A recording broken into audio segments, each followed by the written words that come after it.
Le cœur d'Alexandre battait comme un tambour de guerre sous la pluie battante de Paris.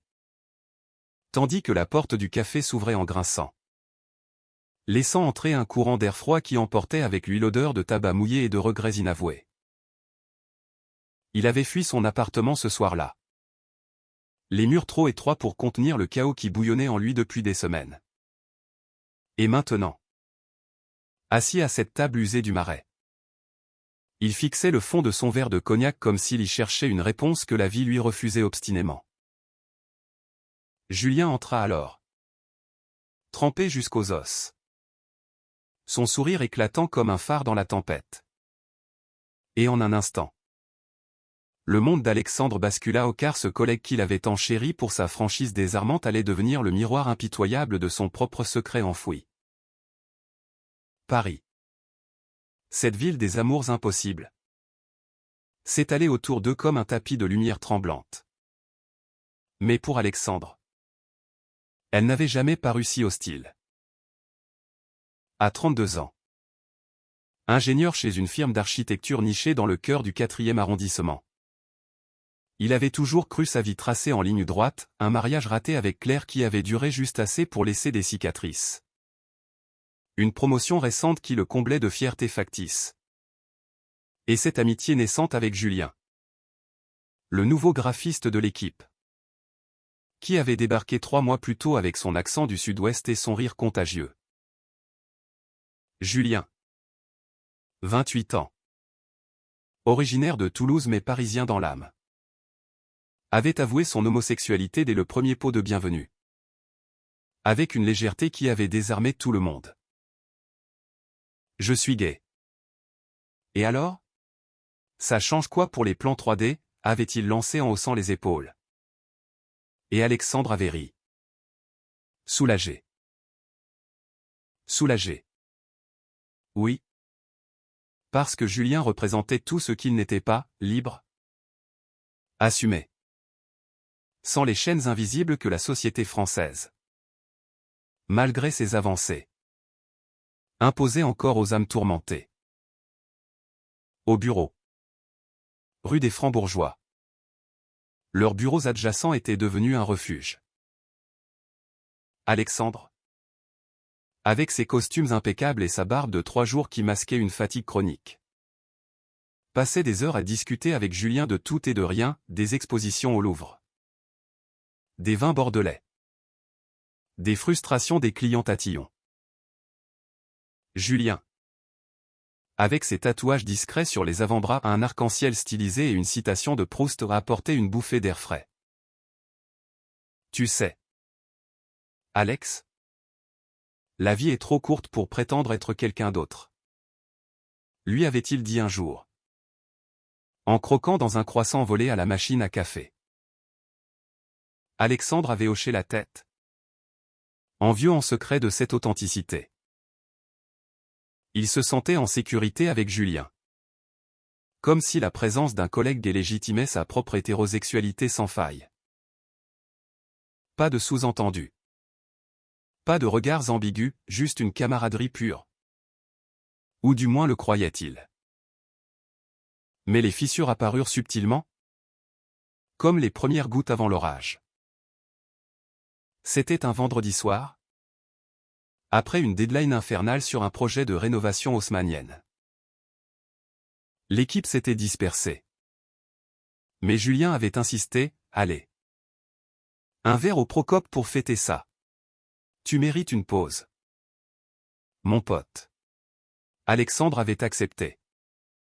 Le cœur léger, ignorant que ce serait le début de la fin de son illusion. Le café historique, avec ses murs lambrissés et ses fantômes de Voltaire, bruissait d'une foule animée. Il s'était assis dans un coin sombre, commandé des Armagnacs. Et la conversation avait dérivé vers l'intime. Julien parla de son ex. Un barman lyonnais qu'il avait brisé en le quittant pour une femme, Alexandre. Mal à l'aise, évoqua Claire. Cette erreur qui m'a appris à ne plus me fier aux apparences. Julien l'avait regardé avec une intensité nouvelle. Ses yeux noisettes sont dans les siens. Et si les apparences? C'était toi qui les portais comme un masque. Alex? Ces mots avaient planté une graine de doute qui germa au fil des semaines. Alexandre se surprit à observer Julien différemment, la courbe de son cou quand il riait. La façon dont ses doigts fins pianotaient sur le clavier. L'odeur boisée de son parfum qui flottait dans l'air confiné du bureau. Il se morigénait, se rappelant les photos de Claire sur son téléphone. Les flirts éphémères avec des collègues hétéros lors de salons professionnels. Pourtant, la nuit, seul dans son studio du 11e arrondissement, il rêvait de touches accidentelles, de confessions chuchotées sous les étoiles de Montmartre. Paris. Avec ses couples enlacés sur les quais de Seine. Ses prides colorés qui défilaient chaque juin. Semblaient le narguer. Était-ce la ville qui l'appelait? Ou quelque chose de plus profond? Un appel refoulé depuis l'adolescence. Quand il avait fui les regards insistants de son meilleur ami au lycée de Bordeaux? Le point de non-retour survint lors d'une soirée d'entreprise au bateau phare. Ce bateau reconverti en club flottant sur la Seine. Où les basses pulsaient comme un cœur affolé. La direction avait loué l'endroit pour célébrer l'année fiscale. Et l'air était saturé de sueur. De gin tonic et de promesses interdites. Alexandre, d'ordinaire si réservé, avait bu trop vite, chassant les fantômes de sa solitude. Julien était là, dansant avec une grâce fluide. Sa chemise ouverte révélant un torse allé par des étés toulousains. Quand leurs regards se croisèrent au milieu de la piste, le temps s'arrêta. Julien s'approcha, essoufflé, et murmura à l'oreille d'Alexandre, « Viens avec moi dehors. J'étouffe ici. » Sans réfléchir, Alexandre le suivit sur le pont supérieur, où la ville scintillait comme un joyau noir. La pluie fine avait commencé, perlant sur leur peau. Et Julien alluma une cigarette. Le feu du briquet illuminant son visage d'une lueur orangée.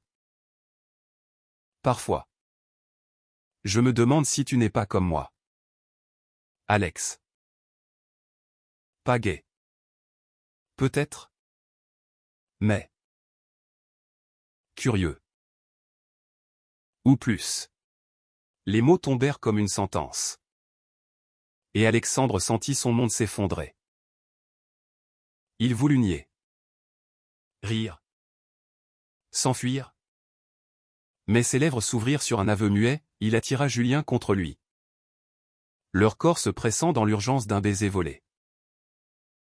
C'était salé de pluie et de tabac. Doux de désir longtemps nié. Et en cet instant, sous les lumières vacillantes du pont, Alexandre comprit, il n'était pas curieux. Il était lui-même. Enfin. Mais la révélation n'apporta pas la paix, elle déclencha une tempête. Les jours suivants. Au bureau. L'air crépitait de tension. Julien, prudent, maintenait une distance professionnelle. Mais ses regards en disaient long, de la tendresse. De la peur. Un espoir fragile. Alexandre, lui, sombra dans un tourbillon de culpabilité. Il appela sa sœur. Marie. Professeur à Lyon. Qui l'écouta des heures au téléphone. Frangin. La France a légalisé le mariage pour tous en 2013. Mais ça ne rend pas les cœurs plus faciles à ouvrir. Si c'est toi, assume-le. Pour toi. Ces mots résonnèrent. Mais la peur de l'étiquette gay. Ce mot qu'il avait porté comme une médaille pour Julien le paralysait. Et si c'était juste une phase? Et si Paris, avec ses tentations infinies, l'avait perverti? La kermesse éclata lors d'un week-end prolongé. Alexandre, incapable de supporter le silence, invita Julien à une escapade à Giverny, prétextant un besoin d'air frais pour brainstormer sur le projet.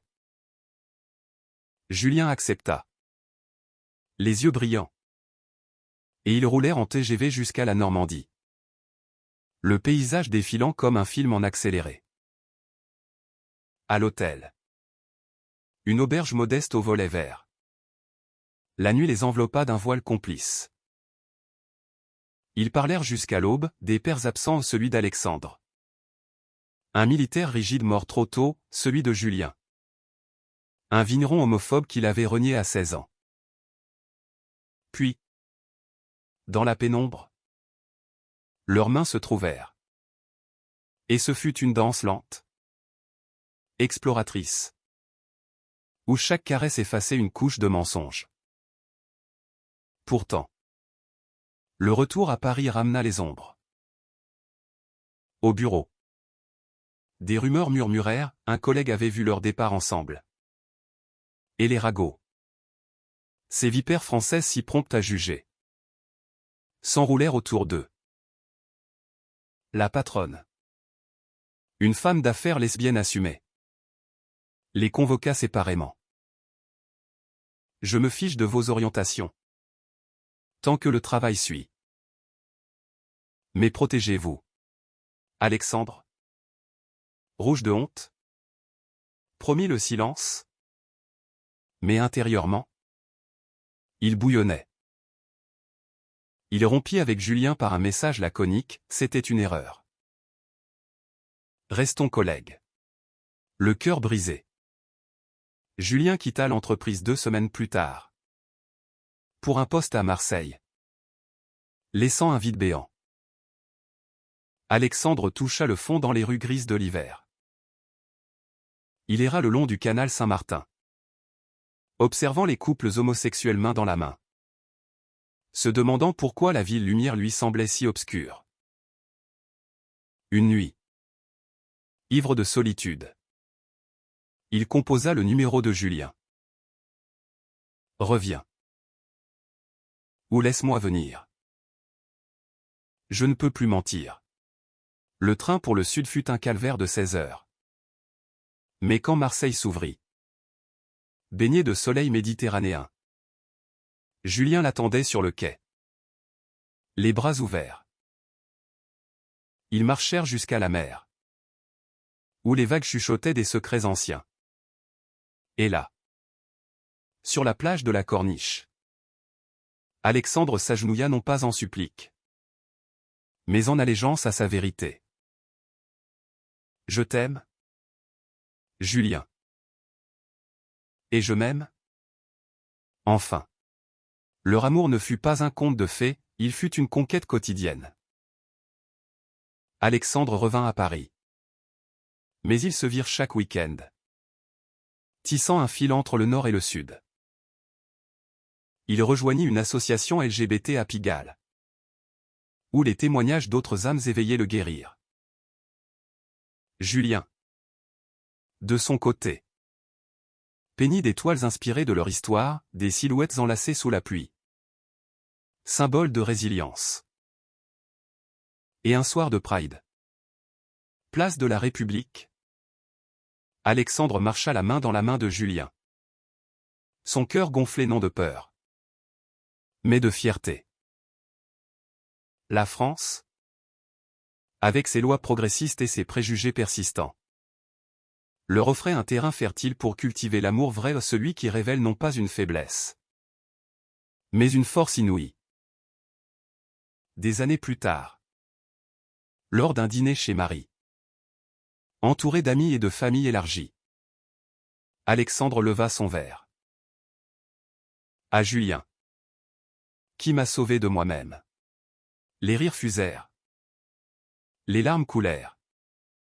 Et dans ce cercle d'humanité, il comprit la leçon profonde, l'amour, qu'il soit droit ou courbé, n'est jamais une ligne droite, mais un arc-en-ciel après la tempête, rappelant que la vérité, une fois révélée, libère pour toujours.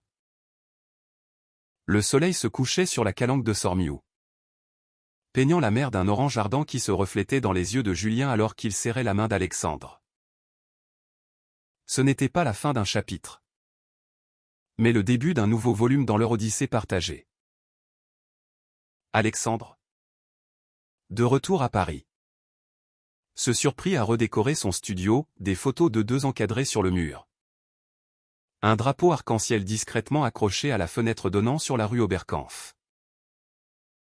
Le bureau, sans Julien, était un désert. Mais il y puisait une détermination nouvelle.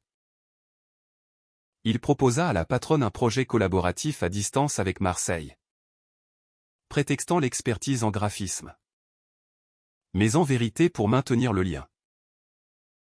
Les appels nocturnes devinrent rituels, Julien décrivant les marchés provençaux. Les odeurs d'herbes de Provence et de sel marin, Alexandre comptant les frénésies parisiennes. Les vernissages snobs du palais de Tokyo. Mais la distance rongeait. Et un week-end d'octobre, Alexandre prit le TGV sans billet retour. Ils passèrent 2 jours à errer dans le Vieux-Port, mangeant des bouillabaisse fumantes, riant des touristes égarés. La nuit, dans l'appartement de Julien, un loft lumineux avec vue sur la basilique Notre-Dame de la Garde, où ils firent l'amour avec une urgence apaisée. Comme si chaque toucher scellait un pacte contre l'oubli. Pourtant, les ombres du passé ressurgirent. Claire, l'ex d'Alexandre, apprenant la nouvelle par un ami commun, l'appela un soir pluvieux. Gai, toi, c'est ridicule. Alex, tu étais fou de moi. Ces mots, aigres comme du vinaigre, ravivèrent les doutes. Était-ce une rébellion? Une crise de milieu de vie? Alexandre raccrocha, le cœur serré, et courut jusqu'au pont Neuf pour hurler dans le vent. Julien, sentant le malaise par téléphone, prit le premier train. Ils se retrouvèrent à minuit sous les Arches. Et là, Julien lui dit, l'amour n'est pas une étiquette. C'est un choix. Choisis-nous. Ou choisis le vide. Ce discours fut un catalyseur. Alexandre s'inscrivit à un groupe de soutien à la Maison des Acteurs, rue Sainte-Croix de la Bretonnerie, où des hommes comme lui partageaient leur coming out tardif. Les histoires d'un père de famille de 40 ans. Un artiste refoulé depuis l'enfance le mirent en perspective.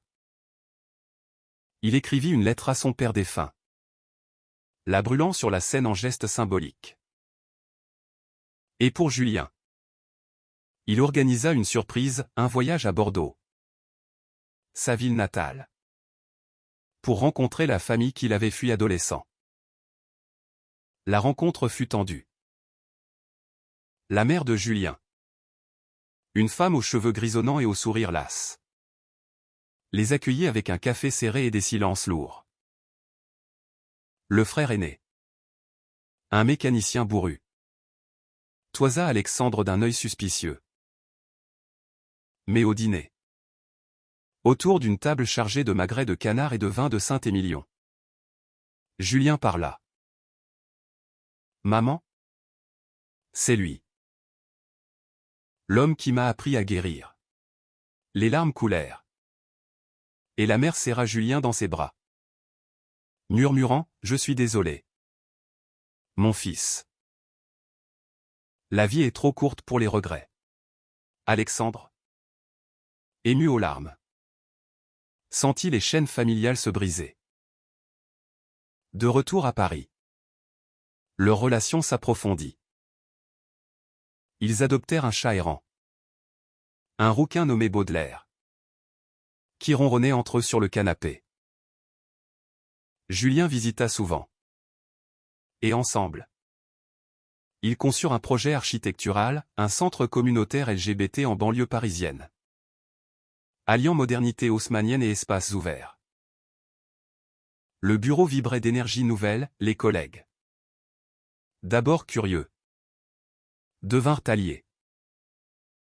Une promotion suivie pour Alexandre. Non pour son orientation, mais pour sa créativité libérée. Mais le destin. Ce farceur français testa leur lien. Lors d'une conférence à Lyon, Alexandre croisa un ancien flirt. Sophie, une architecte charismatique qui flirta ouvertement. Ivre de vin du Beaujolais, il céda à un baiser impulsif dans un couloir d'hôtel. Le remords le frappa comme un coup de poignard, il confessa tout à Julien par appel vidéo. La voix brisée. Je suis un imposteur. Comment peux-tu me faire confiance? Julien. Les yeux rougis mais fermes. Répondit, l'erreur n'est pas la trahison, c'est le mensonge qui l'est. Reviens.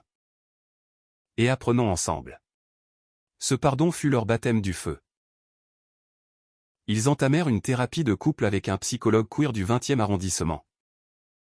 Explorant les blessures d'enfance, l'absence paternelle d'Alexandre. Le rejet de Julien. Les séances. Ponctuées de rires et de pleurs. Les soudèrent. Noël arriva. Et pour la première fois, Alexandre invita Julien chez Marie. La sœur, avec ses neveux turbulents, organisa un sapin arc-en-ciel, le père de Marie. Un retraité bienveillant serra Julien dans ses bras, bienvenue dans la famille. Fiston. Sous la neige rare de Paris. Ils dansèrent dans le salon. Un slow maladroit sur du Édith Piaf. Et Alexandre sut, c'était la maison. Le printemps ramena la Pride. Plus vibrante que jamais. Alexandre et Julien marchèrent en tête d'un contingent d'architectes engagés. Portant une banderole bâtir des ponts. Pas des murs. La foule hurlait. Les confettis volaient. Et au milieu de la place de la Bastille, ils s'embrassèrent sans peur. Sous les flashs des smartphones. Ce baiser, public et fier, fut viral sur les réseaux, inspirant des messages de soutien et quelques trolls homophobes. Vite noyés dans l'océan d'amour. L'été les trouva à Toulouse. Chez les parents de Julien réconciliés. Le père. Enfin. Tendit la main à son fils, j'ai été un idiot. Mais je suis fier de toi. Ils visitèrent les vignes familiales. Cueillant des raisins sous un soleil implacable. Et Alexandre, sentant la terre fertile sous ses pieds, proposa, et si on s'installait ici? Un bureau hybride. Paris-Marseille-Toulouse. Julien rit. Ému, avec toi. N'importe où est maison. Leur amour mûrit comme un bon cru, patient. Complexe.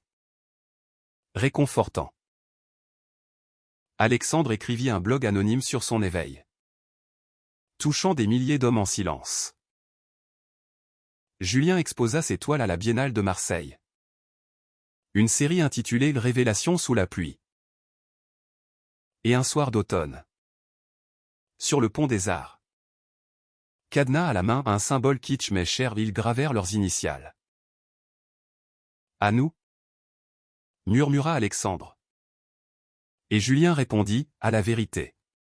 Les saisons tournaient. Et avec elles, les défis se muèrent en joie durable. Alexandre, à 35 ans désormais, se surprit à anticiper l'avenir avec Julien, des voyages en Italie. Des adoptions futures. Une maison avec jardin dans la Drôme provençale.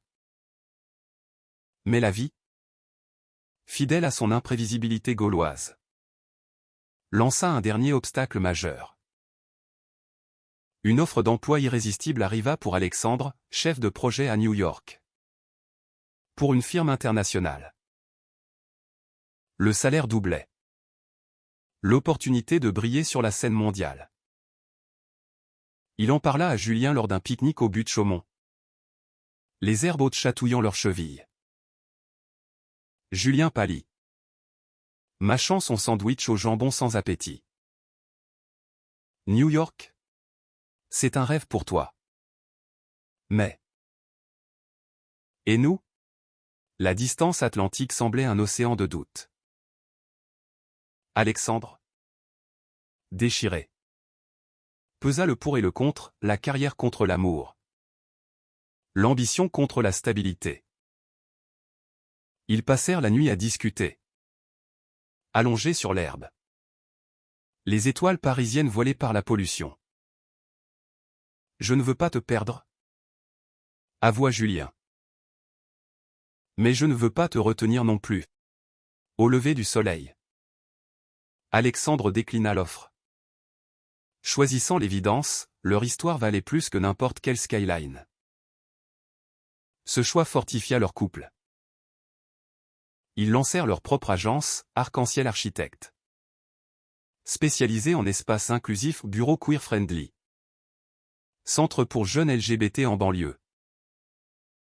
Le premier client fut un café associatif du Marais.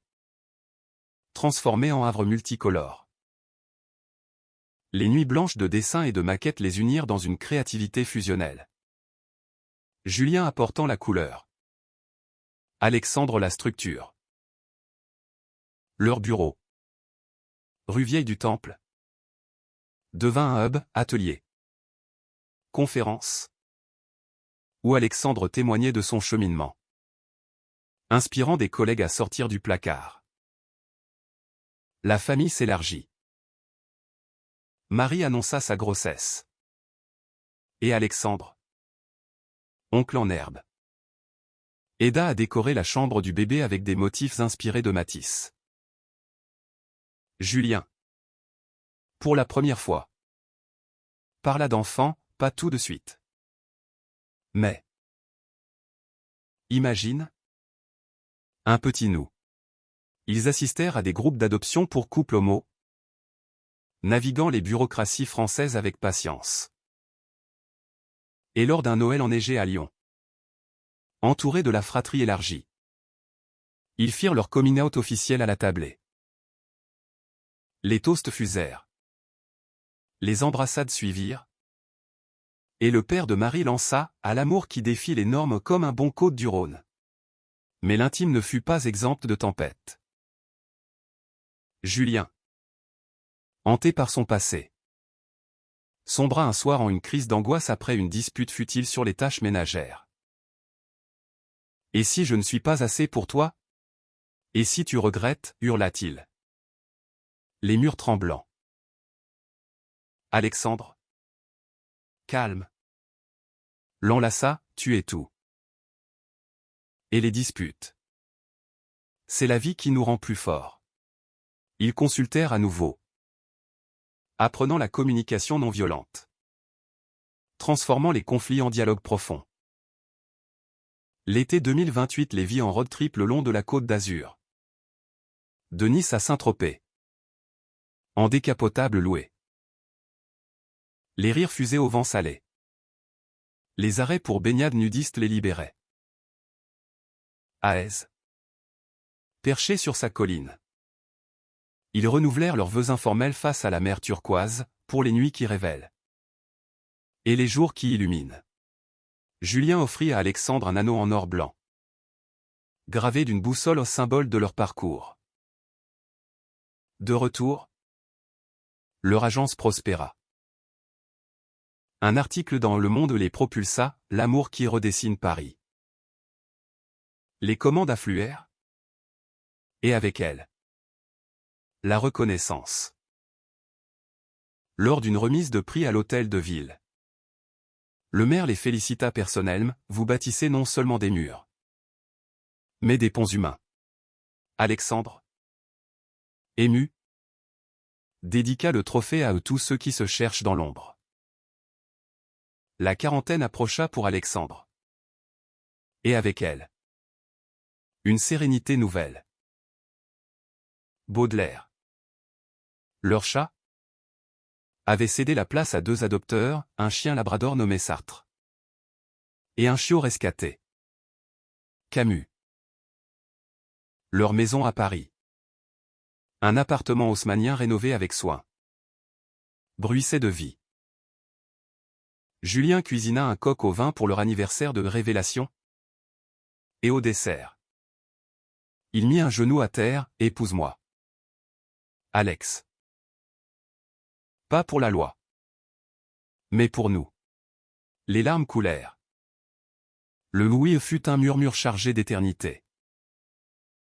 Le mariage, civil à la mairie du 4e, fut intime, Marie comme témoin. Le frère de Julien comme maître de cérémonie officieuse. La réception au Procope. Là où tout avait basculé. Vibra d'amour. Et sous les étoiles. Dansant un valse lente. Alexandre chuchota, merci pour cette nuit qui m'a sauvé. Les années suivantes furent un tapestrie riche de textures, succès professionnel. Voyage vers un sabbatique en Toscane où ils repeignirent une ferme abandonnée, engagements sociaux. Comme des pétitions pour l'égalité parentale. Mais la plus grande joie vint en 2030, l'adoption d'un garçon de 5 ans.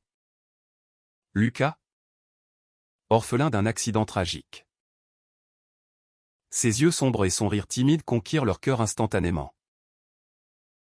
Les nuits blanches d'insomnie. Les premiers pas chancelants dans leur salon. Les écoles maternelles parisiennes, tout fut une aventure. Lucas grandit entre 2 mondes, les parcs de Paris avec Alexandre. Les plages marseillaises avec Julien. Il apprit tôt l'amour sans barrière. Dessinant des familles arc-en-ciel pour l'école. Mais la parentalité testa leur résilience. Une crise d'identité chez Lucas. À 8 ans. Quand un camarade le taquina sur ses 2 papas. Les força à des conversations profondes. L'amour est comme un puzzle. Mon cœur, expliqua Julien. Chaque pièce est unique. Mais ensemble, c'est beau. Alexandre, mentor pour de jeunes architectes LGBT, trouva un sens renouvelé. Il écrivit un livre, La Nuit de vérité. Un mémoire semi-fictionnel sur son éveil. Best-seller modeste qui toucha des âmes en Asie comme en Afrique. Julien illustra l'édition. Ses traits fluides capturant l'émotion brute. Les invitations à des TEDx fusèrent. Et lors d'un à Berlin. Alexandre conclut, la plus grande architecture est celle de l'âme, audacieuse. Vulnérable. Éternelle. La santé. Ce fantôme discret. Frappa en 2035. Julien. Diagnostiqué avec une thyroïde hyperactive. Affronta chimiothérapie et doute. Alexandre veilla. Cuisinant des bouillons légers. Tenant sa main lors des IRM. Si je pars, promets-moi de continuer à briller. Murmura Julien un soir. Jamais sans toi. Répondit Alexandre. Et leur amour, forgé au feu, en sortit plus pur. Guéri. Julien revint plus fort, lançant une fondation pour l'Arc-Queer. Lucas, adolescent maintenant, composa une chanson pour son père, une ballade acoustique sur l'acceptation. La famille s'agrandit avec l'arrivée de la fille de Marie, qui appelait Alexandre tonton gay avec fierté enfantine. À 50 ans, Alexandre et Julien achetèrent une maison en Provence. Un mas en pierre entouré de lavande. Les week-ends y étaient sabbat, Lucas apprenant la guitare. Sartre dormant à l'ombre d'un olivier. Un soir, autour d'un feu de camp, Lucas demanda, comment vous vous êtes trouvés? Alexandre sourit. Regardant Julien, une nuit de pluie à Paris. Et depuis, c'est l'arc-en-ciel. Leur legs grandit, l'agence conçut le premier musée LGBT de France. À Montmartre. Un espace de mémoire et de célébration. Lors de l'inauguration. Sous un ciel clair. Alexandre prononça, ici. Pas de masque. Seulement la vérité. Nue et belle. La vieillesse vint doucement. Avec des rhumatismes et des souvenirs. Assis sur leur terrasse provençale. Cheveux grisonnants entrelacés. Ils regardaient le soleil se coucher. Était-ce un rêve, demanda Julien. Alexandre embrassa sa tempe, non. C'était nous. Et c'est encore. Dans les replis dorés de l'automne provençal. Où les feuilles de vigne rougissaient comme des joues empourprées. Alexandre et Julien trouvèrent un rythme nouveau. Un tango lent avec le temps. Lucas, à 16 ans, découvrit l'amour à son tour, un garçon timide de son lycée. Aux boucles brunées, aux doutes familiers. Les soirées devinrent conseils murmurés, écoute ton cœur. Fiston. Pas les échos du monde. Disait Julien. Tandis qu'Alexandre hochait la tête, se rappelant sa propre nuit fatidique. Un scandale ébranla leur quiétude. Un ancien collègue. Amer d'un licenciement. Léaka des rumeurs sur leur agence, favoritisme queer. Les médias s'emparèrent. Le Figaro au titrant Amour ou népotisme. Les nuits furent courtes. Les appels furieux. Alexandre, face aux caméras, défendit, notre succès est bâti sur le talent. Pas l'orientation. Et l'amour? C'est le ciment le plus fort. Julien. En coulisses. Serra sa main, on a survécu à pire. La vague passa. Laissant leur réputation intacte.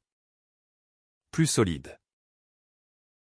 Lucas, fier, posta une vidéo virale, mes papas sont des héros. Les likes affluèrent. Et avec eux. De nouveaux clients à un hôpital inclusif à Lille. Une école à Strasbourg. L'hiver apporta une joie inattendue, la naissance d'un deuxième enfant. Via GPA en Californie. Une petite fille nommée Héloïse. Aux yeux de Julien et au sourire d'Alexandre. Les formalités transatlantiques furent un labyrinthe. Mettant Héloïse pour la première fois à l'aéroport d'Orly.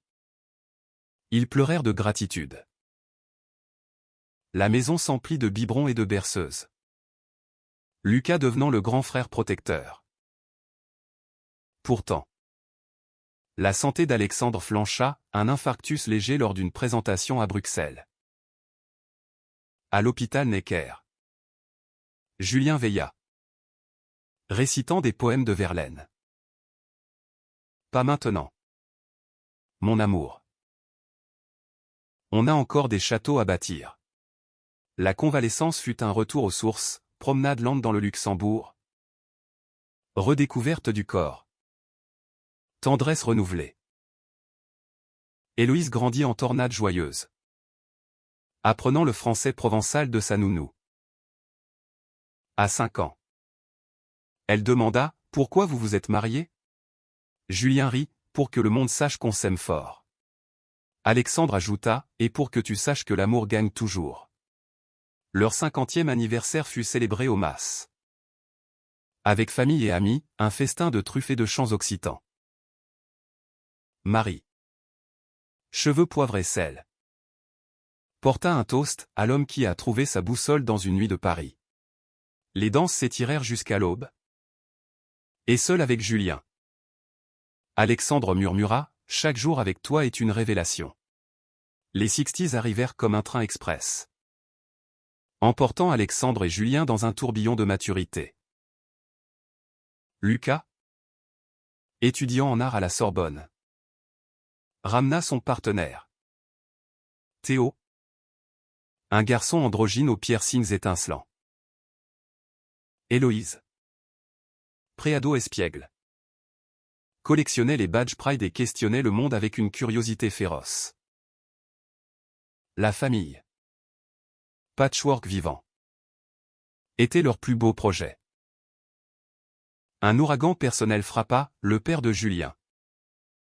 Alité par un cancer, appela pour un pardon final. Le voyage à Toulouse fut poignant, les vignes automnales murmuraient des regrets. J'ai eu tort. Fiston. Ton bonheur. C'est ma fierté. Souffla le vieil homme. Julien pleura. Alexandre à ses côtés. Et lors des funérailles. Il prononça l'éloge, il a appris tard. Mais il a aimé grand. L'agence évolua, mentorat pour Startup Queer. Partenariat avec l'ONU pour des espaces inclusifs en Afrique. Lors d'un sommet à Genève.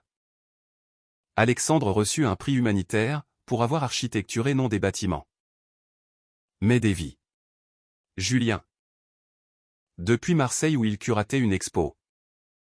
Envoya une vidéo, mon amour. Tu es mon chef-d'œuvre. La retraite pointa. D'où sa mère. Ils vendirent l'agence à des successeurs prometteurs. Voyageant, un safari au Kenya. Où les lions symbolisèrent leur force, un pèlerinage à Stonewall. New York. Touchant l'histoire mondiale. À Paris. Ils s'installèrent dans un appartement plus petit. Rue des Rosiers. Au cœur du Marais. Entouré de souvenirs. Héloïse. À l'université en biologie marine. Découvrit son orientation lesbienne lors d'un stage à Biarritz. Le coming out fut un dîner familial. Larmes et câlins. Comme papa Alex.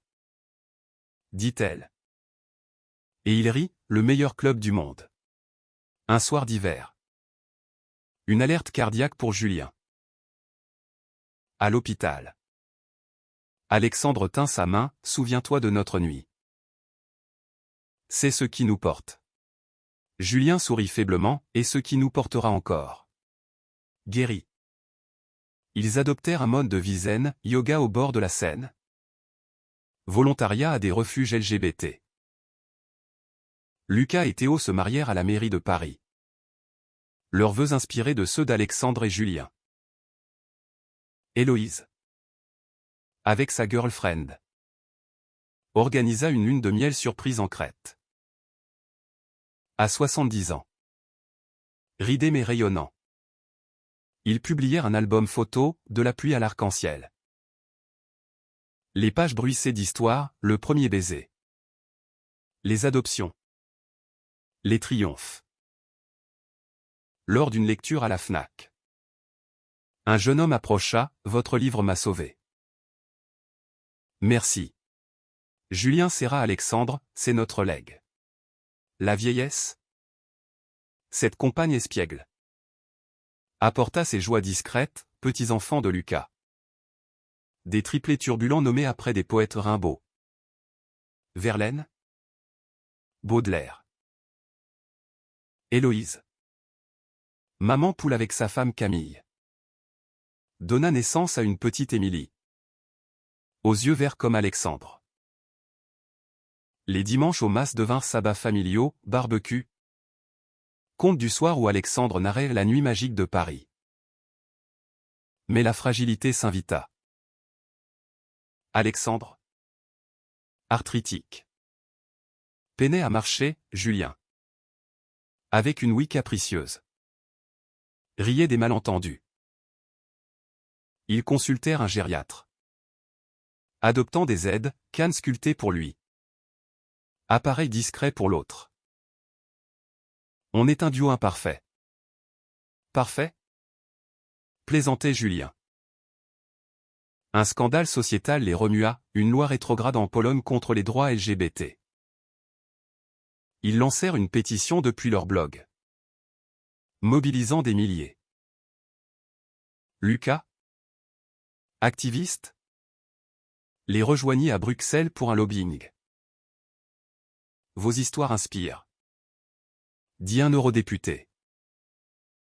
De retour, épuisé mais fier, ils burent un pastis à la lutte qui continue. Héloïse écrivit un mémoire sur l'écologie queer, dédiant à ses pairs. Les petits-enfants grimpaient sur leurs genoux, demandant « Racontez la pluie ». Alexandre inventait. Julien embellissait, tissant la légende familiale. Un été caniculaire. Julien eut une chute, hanche brisée. La rééducation fut un calvaire.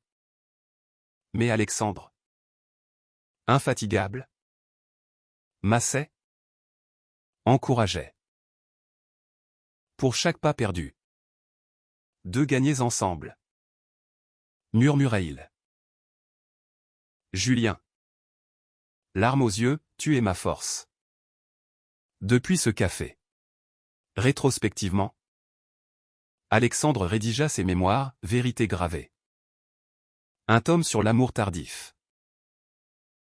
Édité par un jeune auteur trans. Il devint référence en thérapie. Lors d'une signature à Lyon. Marie, veuve désormais, embrassa son frère, tu as illuminé nos vies. Noël 2050. Entourés de la tribu aux 10 âmes rieuses. Ils échangèrent des cadeaux symboliques, un album vinyle de Piaf pour Julien. Un dessin d'Héloïse pour Alexandre. La nuit. Seuls. Ils dansèrent un slow fantôme, toujours toi. Ma révélation. Les 80s furent un murmure doux, ponctué de miracles quotidiens. Les petits-enfants grandissaient, Rimbaud. Futur architecte. Sketch sur les genoux d'Alexandre, Verlaine. Musicien. Joue pour Julien. Émilie.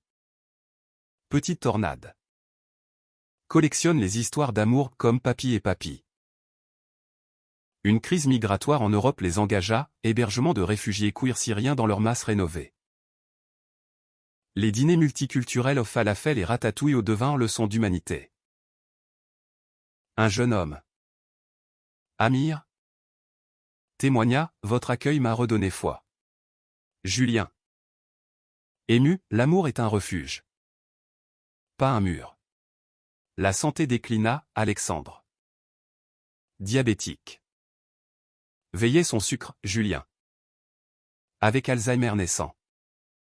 Oubliez des noms mais pas le visage d'Alexandre. Les thérapies. Puzzle et promenade. Les ancrèrent. Ton sourire. C'est ma mémoire. Disait Alexandre. Lucas exposa une série photo, héritage arc-en-ciel. Portraits familiaux.